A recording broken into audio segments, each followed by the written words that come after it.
Today we will start new chapter and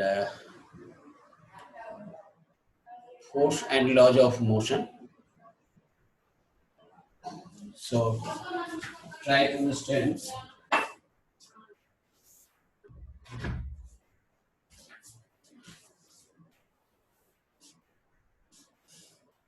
Okay, force and laws of motion. So look at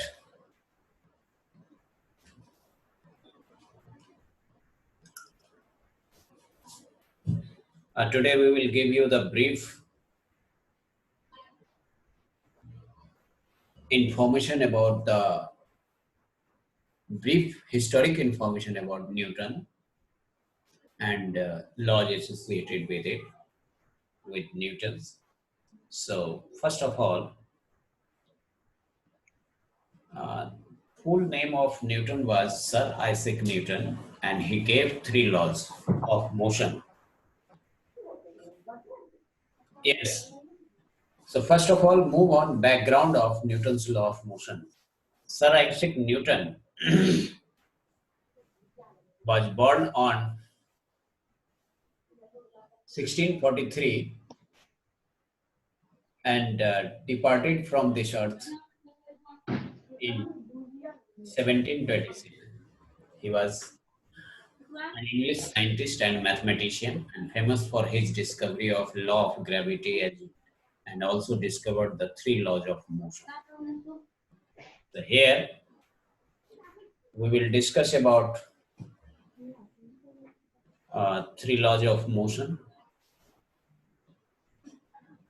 He published three laws of motion in his book named Philosophiae in Greek word and naturally Principia Mathematica,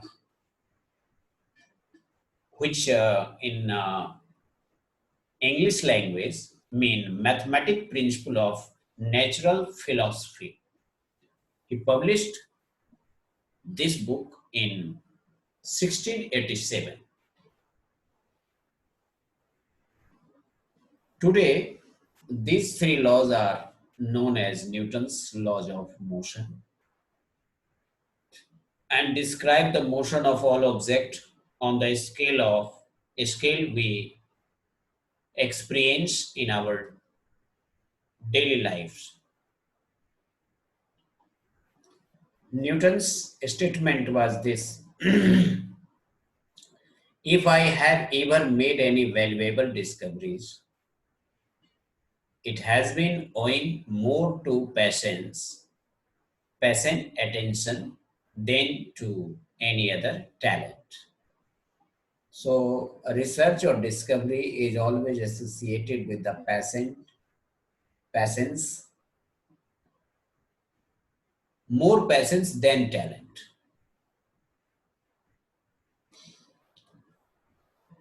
Okay.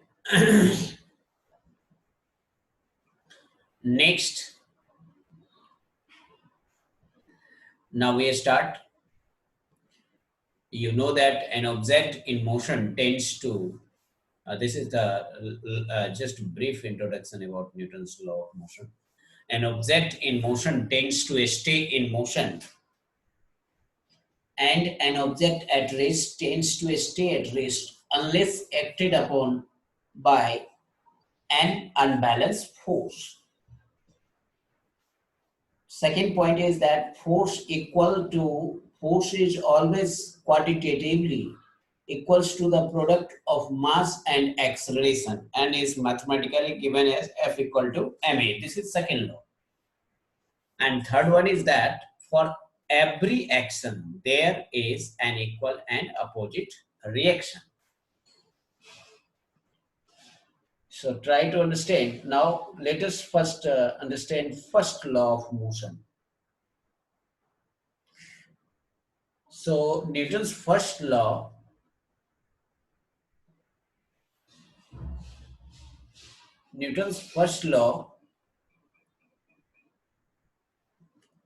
say something about the concept of force. And according to this law, this is the statement, try to learn about this. An object at rest tends to stay at rest, and an object in uniform motion tends to stay in uniform motion or tends to remain in uniform motion unless acted upon by unbalanced force. इसका मतलब ये हो गया कि कोई भी object जहां जैसे है वैसे ही रहेगा जब तक कि उस पर कोई एक अनबैलेंस फोर्स नहीं लगाते। तो इससे क्लियर हो गया कि Newton's first law gives you idea about force. इस क्वेश्चन के हिसाब, इस स्टेटमेंट के हिसाब से आप कह सकते हो कि व्हाट इज फोर्स। न्यूटन ने कहा था कि कोई ऑब्जेक्ट अपनी जगह पर है तो अपनी जगह पर ही रहेगा, जैसे है जिस अवस्था में है उसी अवस्था में रहेगा जब तक कि उस पर कोई एक्सटर्नल अनबैलेंस फोर्स नहीं लगाया जाए। It means Newton's first law gives concept of force and define force. Now, this was the statement, so and all of you have to learn the statement of first law. Now, question, what does this mean? What does this statement mean? Basically, an object will keep doing what it was doing unless acted on by an unbalanced force. इसका मतलब हो गया कि जैसे जिस अवस्था में object है, जैसे कोई ऑब्जेक्ट मूव कर रहा है यूनिफॉर्म मोशन में, तो वो करता ही रहेगा। वो खुद अपने आप खुद को नहीं रोक सकता है जब तक कि उसको रोकने के लिए एक अनबैलेंस फोर्स अप्लाई नहीं किया जाए। उसी तरह से अगर कोई ऑब्जेक्ट रेस्ट में है, सिटिंग है, तो वो खुद से मोशन में नहीं आ सकता है जब तक कि उस पर कोई unbalance force.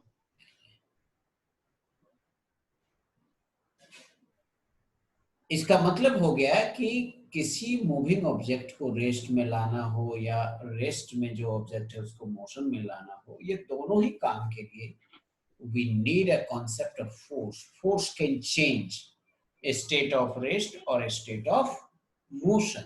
So first law gives you the concept of force. Okay. Now, what is meant by unbalanced force? आप क्लास 8 में बैलेंस एंड अनबैलेंस फोर्स भी पढ़ चुके हैं। The force on a book, जैसे यहां देखो बुक टेबल पर रखा हुआ है, आर बैलेंस्ड, क्योंकि बुक ना ही ऊपर जा रहा है ना ही नीचे आ रहा है, ना दाएं ना बाएं। इसका मतलब हुआ कि total force acting on the book is zero, net sum is zero, and so such forces are called balanced force. Two or more forces are said to be balanced if their vector sum is zero or their net effect is zero. तो book पर देखो दो force लग रहा है, एक तो downward book का अपना वेट, और टेबल रिएक्ट कर रहा है एक फोर्स से ऊपर की ओर, उसको कहते हैं नॉर्मल रिएक्शन। ये इक्वल एंड अपोजिट फोर्स दोनों पर लग रहा है, तभी ये रेस्ट में है, इसलिए net sum of these two forces zero. So the table pushes upward onto the book, and while book presses the table downwards, but these two forces are equal in magnitude but opposite in direction, so their net sum is zero. और ऐसे case में हम कहेंगे कि balance force है, यानी बहुत सारा फोर्स एक साथ किसी ऑब्जेक्ट पर लगा दें, अगर उसका सम जीरो नहीं, नॉन जीरो नहीं हुआ, यानी अगर सम उसका जीरो हो गया, तो वो फोर्स उस ऑब्जेक्ट को मूव नहीं करा सकता है। जैसे आप एक ट्रक को 5 बच्चे मिलके धक्का दे रहे हैं, क्या कहोगे कि बच्चे जीरो फोर्स अप्लाई कर रहे हैं? नहीं, सभी बच्चे फोर्स अप्लाई कर रहे हैं, लेकिन हो क्या रहा है? Net effect of force produced by all the children becomes zero, because an equal and opposite force reacted by the truck heavy load. Now, so if force on an object are equal and opposite, they are said to be balanced force. यानी दो या दो से अधिक force अगर add up होकर के zero result दे रहा है तो उसको हम बैलेंस फोर्स कहेंगे. And the object experience no change in motion. और ऐसी स्थिति में ऑब्जेक्ट के मोशन में कोई चेंज नहीं होगा. अगर ऑब्जेक्ट रेस्ट में है तो रेस्ट में ही रह जाएगा, और ऑब्जेक्ट यूनिफॉर्म मोशन में है तो यूनिफॉर्म मोशन में ही रह जाएगा. If there are not equal and opposite, अगर फोर्स इक्वल एंड अपोजिट नहीं है तो इन फोर्स का सम नॉन जीरो होगा and forces are said to be unbalance. और unbalanced force can produce motion or can change in motion. अब यहां देखें, रियल लाइफ में एग्जांपल है. एक soccer ball is sitting at rest on the ground and it takes an unbalanced force of kick to change its motion. और ये rest में है तो रेस्ट में ही रहेगा जब तक कि इसको हम किक नहीं करते हैं. किक करने का मतलब है कि एक अनबैलेंस फोर्स इस पर लगा रहे हैं और इसलिए मूव करने लगेगा. जब तक हम किक नहीं करेंगे तो ये ball, soccer ball, will continue to be at rest. दूसरा देखिए कि ये रॉक जो गेम है, रॉक को खींचा जा रहा है और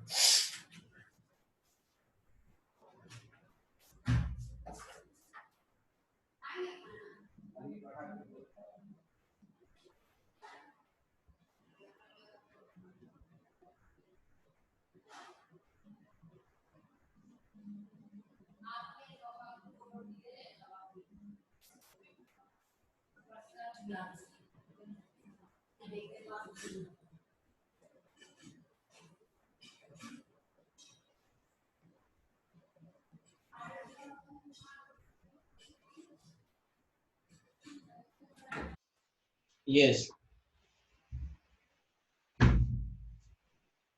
so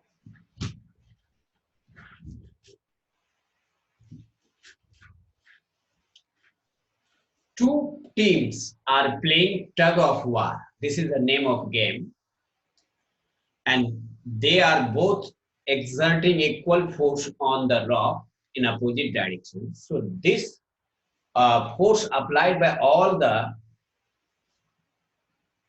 men in the two teams are said to be balanced force, and hence no change in motion is there. Neither of the team can move either sides.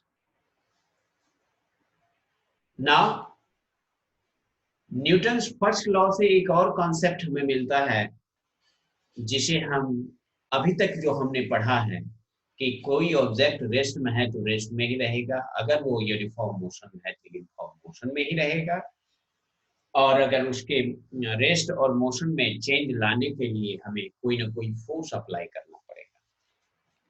इसका मतलब ऑब्जेक्ट में एक टेंडेंसी होता है to oppose any change in state of rest और state of motion, uniform motion. इस tendency को हम उस ऑब्जेक्ट की इनर्शिया कहते हैं, उस ऑब्जेक्ट का इनर्शिया कहते हैं. यानी every matter has tendency to oppose any change in its state of rest or of uniform motion. इसे हम इनर्शिया कहते हैं. तो फर्स्ट लॉ से इनर्शिया का भी कॉन्सेप्ट आता है कि कोई ऑब्जेक्ट अगर कोई उस पर एक्सटर्नल फोर्स नहीं लगता है तो वो रेस्ट में ही रहेगा due to inertia of rest. तो जरा आप समझे इनर्शिया क्या होता है, ये समझे. न्यूटन फर्स्ट लॉ को ही हम लॉ ऑफ इनर्शिया भी कहते हैं, क्योंकि न्यूटन जब एज ए स्टूडेंट था तो वो इनर्शिया ही पढ़ा था फर्स्ट लॉ को, और ये गैलीलियो के द्वारा दिया गया था। इनर्शिया, इनर्शिया होता क्या है? The tendency of an object to resist changes in its state of motion,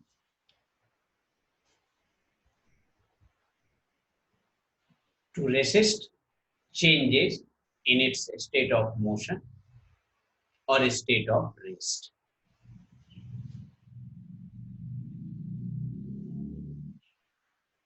अब जरा समझना है कि first law states that all objects have inertia,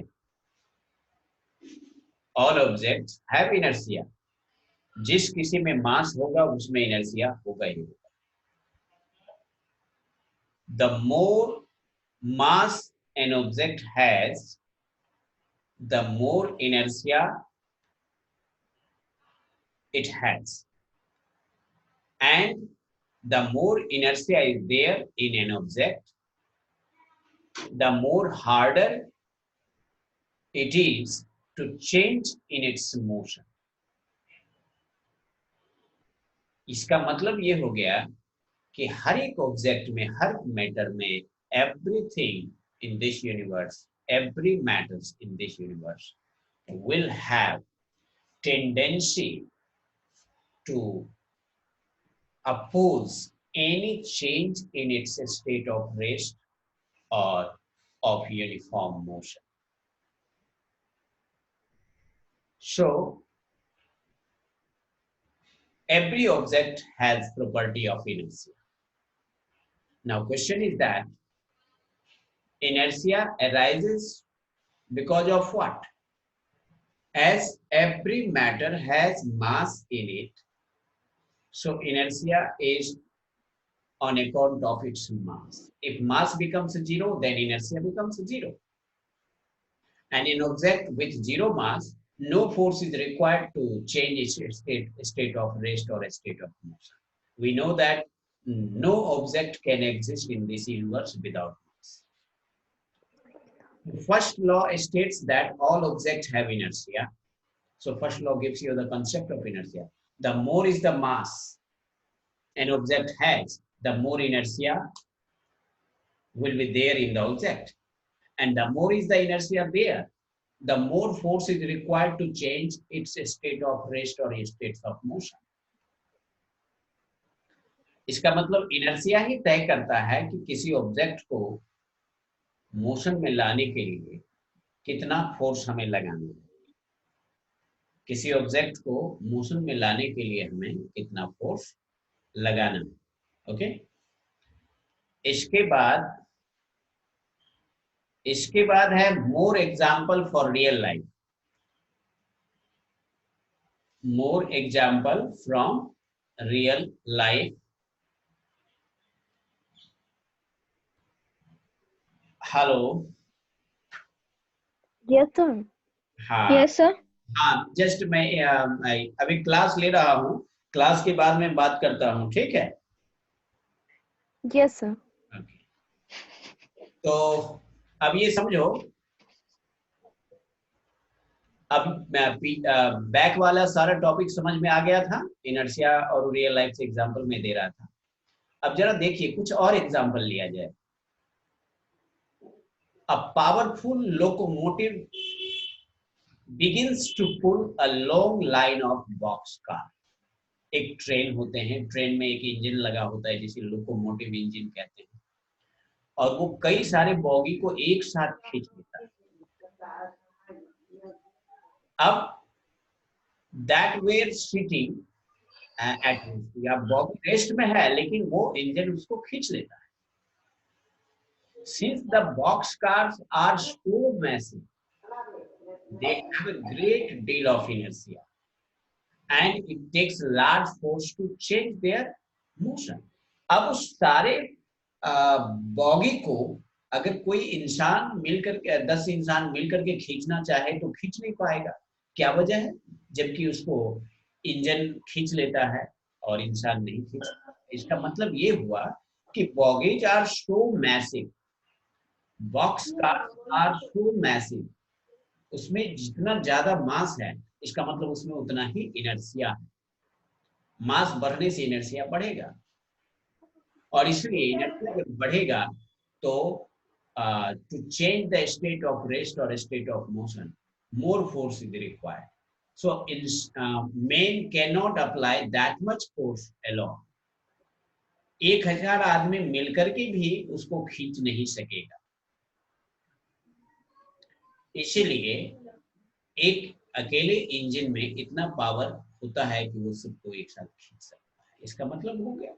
जबकि आप देखो कि एक साइकिल को आप अकेले खींच लेते हो, जबकि एक मोटरसाइकिल को खींचने में थोड़ा ज्यादा ताकत लगाना पड़ता है, और एक हाँ। को मूव कराने में तो और भी ज्यादा ताकत लगाना पड़ेगा, और ट्रक को मूव कराओ तो और भी ज्यादा ताकत की जरूरत होगी, और उसी तरह से ट्रेन को मूव कराएं तो और भी ज्यादा ताकत की जरूरत है। मतलब ये डिपेंड किस बात पर करता है, उसके मास पर डिपेंड कर रहा है, तो inertia depend on its mass. एक गिलास So once they are moving, पागल चाहिए हमने पीबाई है। एक large force to stop them, एक बार वो मोशन में आ जाए तो फिर बहुत सारा फोर्स उसमें लगेगा, और इसी तरह से ट्रेन को रोकने में भी आपको उतना ही ज्यादा फोर्स की जरूरत होगी, जिस तरह से ट्रेन को स्टार्ट करने में ज्यादा फोर्स की जरूरत है, एक आदमी मूविंग ट्रेन को धक्का दे के रोक नहीं सकता है या पुल करके रोक नहीं सकता है,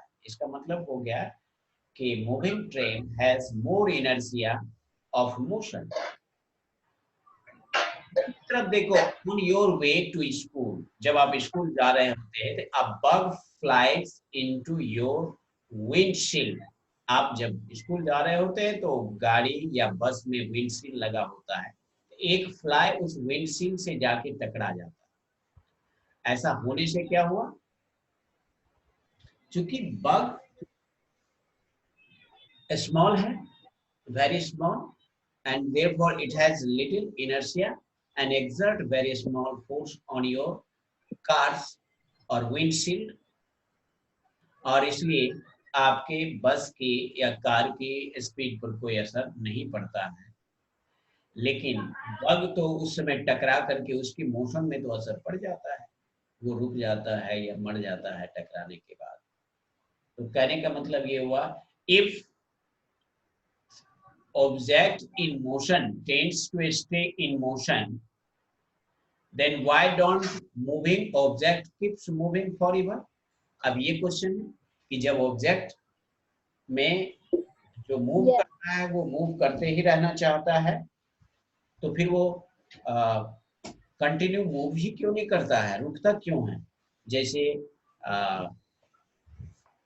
क्रिकेट मैच में बैट्समैन जब बॉल को हिट करता है तो उस बॉल को अगर कोई नहीं पकड़े, कोई प्लेयर, तो धीरे धीरे स्लो हो जाता है, जबकि न्यूटन का फर्स्ट लॉ कहता है कि कोई ऑब्जेक्ट अगर मोशन में है तो मोशन में ही रहेगा। तो अब आपको जवाब देना है कि क्या यहाँ पर न्यूटन गलत है या हमारी सोचने में कुछ गलती है। इसका मतलब ये हुआ कि बॉल धीरे धीरे स्लो हो जाता है और ultimately will come to rest.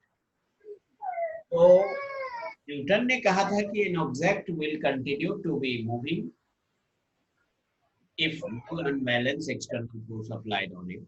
तो उस बॉल पर एक्सटर्नल फोर्स कोई लग रहा है क्या? जब उस पर कोई फोर्स लगा नहीं रहा है, कोई प्लेयर उसको टच भी नहीं कर रहा है, फिर भी वो स्लो क्यों हो रहा है? इसका मतलब है कि एक्सटर्नल फोर्स लग रहा है उस ऑब्जेक्ट पर, उस फोर्स को हम फ्रिक्शनल फोर्स कहते हैं। अगर फ्रिक्शन जीरो रहे ग्राउंड पर तो बॉल कंटिन्यू चलता ही रहेगा। उसी तरह से देखिए, a book sliding across a table slows down and stops because of force of friction. If you throw a ball upwards, it will eventually slow down and fall because of the force of gravity. इसका मतलब ball को ऊपर उछालते हैं तो वो भी फिर धीरे धीरे रेस्ट में आता है, रेस्ट में आने के बाद फिर डाउनवर्ड फॉल होने लगता है। फिर देखो, इन outer space away from the gravity, जहां पर gravitational force zero होता है, and any source of friction is not there. Rocket ship launched with certain speed and direction would keep going in that the same direction at the same speed forever. क्योंकि space में कोई gravity है नहीं और ना कोई friction है, तो जिस स्पीड से रॉकेट चल रहा है वही स्पीड से हमेशा चलता रहेगा और उसी डायरेक्शन में चलता रहेगा।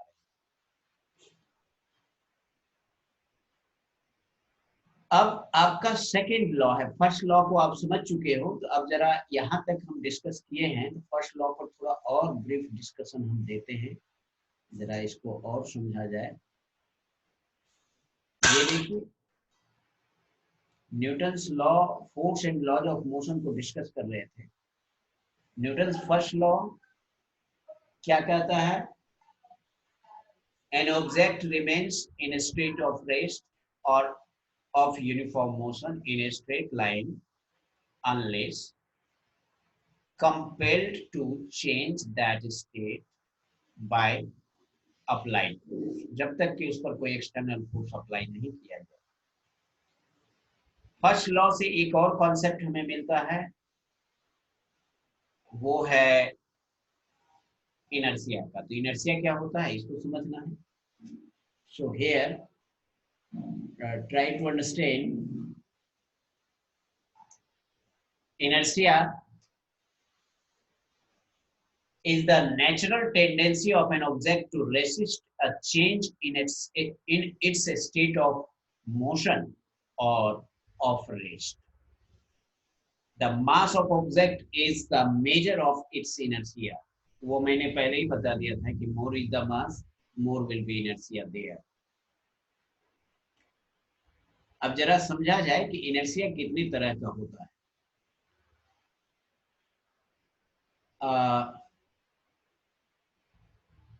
There are 3 types of inertia. इस क्लास में ऐसे 4 टाइप्स ऑफ इनर्शिया होता है, लेकिन एक इनर्शिया को यहाँ नहीं पढ़ाएंगे। इनर्शिया ऑफ रोटेशन यहाँ नहीं पढ़ाया जाएगा। Now try to understand how many types of inertia are there. जैसे inertia of rest एक हो गया, inertia of motion 2 हो गया, inertia of direction 3। ये 3 inertia है। रेस्ट क्या है कि कोई ऑब्जेक्ट अगर रेस्ट में है तो उसमें रेस्ट में ही रहने की टेंडेंसी होती है। इस प्रॉपर्टी को उस ऑब्जेक्ट की inertia of rest कहते हैं। We tend to remain at rest with respect to the seat until the drivers apply a braking force to stop the motor car. आप देखो बस में बैठे हुए हो और बस कांस्टेंट स्पीड से चली जा रही है तो आप कंफर्टेबली बैठे हो, लेकिन बस ड्राइवर जैसे ही बस पर ब्रेक लगाता है तो बस कम टू रेस्ट या स्लो डाउन हो जाता है। लेकिन आप चूंकि सीट पर बैठे हुए हो तो ब्रेक आप पर नहीं लगता है, तो आप अभी भी मोशन में ही रहना चाहते हो due to inertia of motion. इसलिए बस पर ब्रेक लगने के बाद आप आगे की तरफ झुक जाते हो। So we tend to remain at rest with respect to seat until the driver applies a braking force to stop the motor. With the application of brakes, the car slows down, but our body tends to continue in the same state of motion because of the inertia.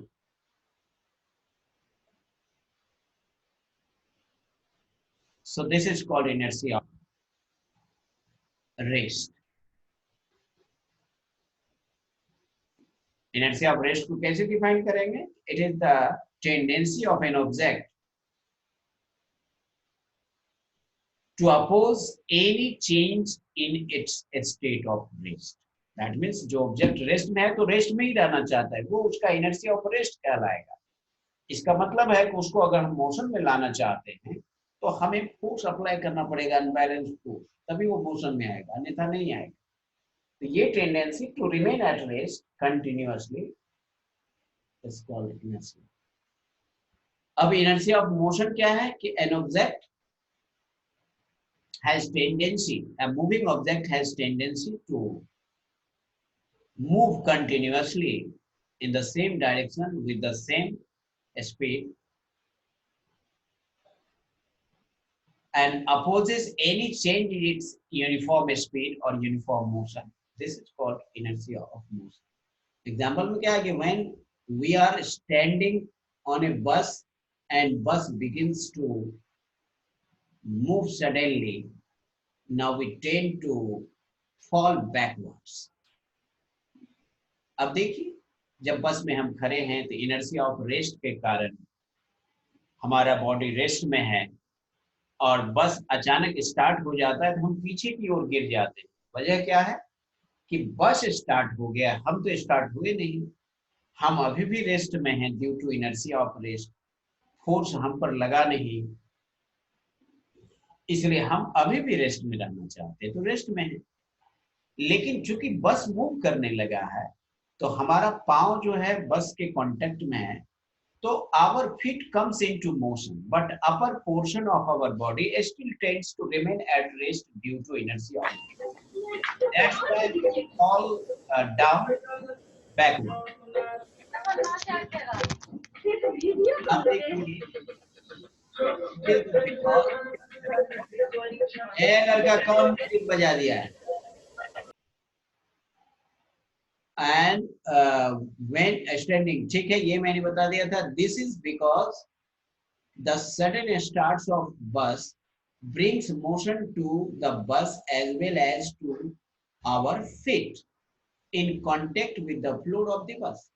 But the rest of our body opposes this motion because of inertia of rest. Because upper portion of our body still remains at rest, tends to remain. Last है inertia of direction. इसका मतलब हो गया कि जैसे हम निशानेबाजी करते हैं तो तीर चलाते हैं एक ही डायरेक्शन में, तो रास्ते में वो तीर अपना डायरेक्शन बदलता नहीं है, वो उसका इनर्शिया ऑफ डायरेक्शन। इसीलिए बुलेट को हाई स्पीड से फायर करते हैं तो बुलेट जो है एक ही डायरेक्शन में जाता है, तभी तो टारगेट को हिट करता है, नहीं तो बीच में ही डायरेक्शन वो चेंज कर लेता। इसलिए नहीं बीच में डायरेक्शन कर सकता है चेंज, क्योंकि उस पर कोई फोर्स लग नहीं रहा है। तो जब तक कोई फोर्स लगेगा नहीं तो वो अपना डायरेक्शन चेंज नहीं कर सकता है। इसीलिए when a motor car makes a sharp turn at the high speed, we tends to get thrown to one side. मतलब कि कार में हम बैठे हुए हैं या बस में, और बस अचानक 0 माइल से टर्न लेती है, तो आप क्या फील करते हो? आपको लगता है कि आप बाहर की तरफ खींचे जा रहे हो। इसका मतलब ये हुआ कि बस टर्न ले रहा है, लेकिन हमारा बॉडी अभी भी उसी डायरेक्शन में मोशन में रहना चाहता है जिसमें पहले था, टर्न से बिफोर। इसीलिए बस टर्न लिया, लेकिन our body will still tends to move in that direction. ये कहलाता है इनर्शिया ऑफ डायरेक्शन। अब Newton second law of motion को डिस्कस करना है।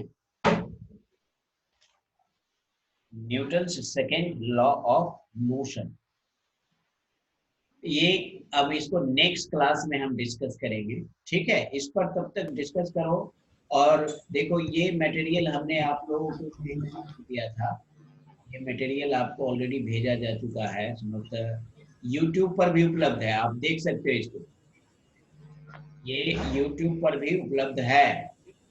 आप आज इसको देख लेना यूट्यूब पर पूरा डिटेल से, ताकि कल फिर मैं पढ़ाऊंगा। और एक दिन पिछले चैप्टर का टेस्ट लेंगे और उसका हम शेड्यूल दे देते हैं बच्चों को। और सभी बच्चे गूगल क्लासरूम को ज्वाइन करो, मैंने कोड भेजा था, गूगल क्लासरूम को सभी बच्चे ज्वाइन कर लीजिए, ताकि गूगल क्लासरूम पर ही टेस्ट लेंगे और उसी पर मार्क्स पोस्ट कर देंगे। आपको मैंने कोड भेज दिया था, हर एक क्लास को अपना अपना कोड मैंने भेज दिया था गूगल क्लासरूम का। इसलिए सभी बच्चे गूगल क्लासरूम को ज्वाइन कीजिए। अभी भी बहुत कम बच्चे ज्वाइन किए हैं।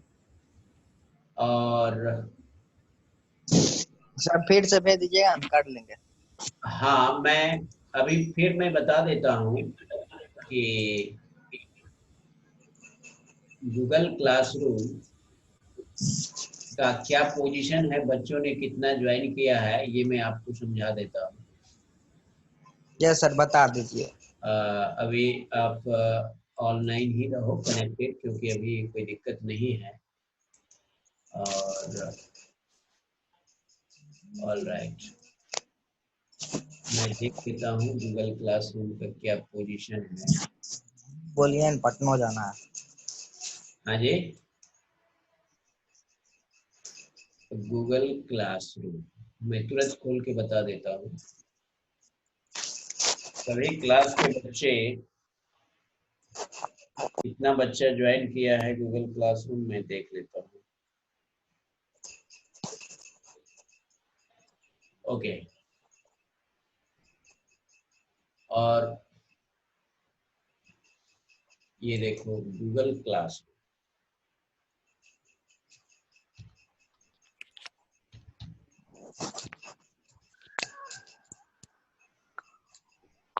Nine students. कितना है? 9 students, sir. तो सोचो तो किस सेक्शन की बात कर रहे हो? Sir, क्योंकि हर एक सेक्शन का अलग अलग कोड है। देखो अभी स्क्रीन दिख रहा है सबको? Screen no sir. दिखाई पड़ रहा है? और मैं देख रहा हूँ इसमें दिखाई पड़ रहा है 000 स्टूडेंट, इसमें भी 0 और 10 में, और ये 12th में 10 है, ठीक है। इसमें देखो 9E का कौन सा सेक्शन है, मैं कोड बता रहा हूँ, सभी लोग नोट कर सकते हो। देखो यहाँ मैं कोड को जूम कर दे रहा हूँ, ये देखो ये कोड है, सभी लोग को दिखाई पड़ गया? नो सर, दिखाई नहीं दे रहा, नेट खराब है। नेट खराब है? मैं अभी तुरंत दिखाई दे रहा हूँ, अभी आपको मैं दे रहा हूँ। अब बताइए, एक मिनट। ओके, अब दिखाई पड़ रहा है? अब बताना है, दिखाई पड़ रहा है? सर सर हो रहा है। Yes sir. Yes sir. ये 9E के लिए कोड है, ठीक है। ये किसके लिए कोड है? 9E के लिए। और मैं इसको व्हाट्सएप पर सेंड भी कर दे रहा हूँ, अभी मैं सेंड कर दे रहा हूँ, सभी लोग ध्यान दीजिए। व्हाट्सएप, हाँ जी, फिर आप नोट भी कर लीजिए, जो जो क्लास को अभी दिख रहा है वो नोट कर सकते हो। और उसके बाद मैं इसको सेंड भी कर दे रहा हूँ। सभी लोग ज्वाइन कर लोगे तब टेस्ट इसी पर होगा। मैं अभी 9B को सेंड कर रहा हूँ, 9B, ओके 9B, और इसमें है, सॉरी 9B नहीं, 9 सर ये 9E का है, आप बीम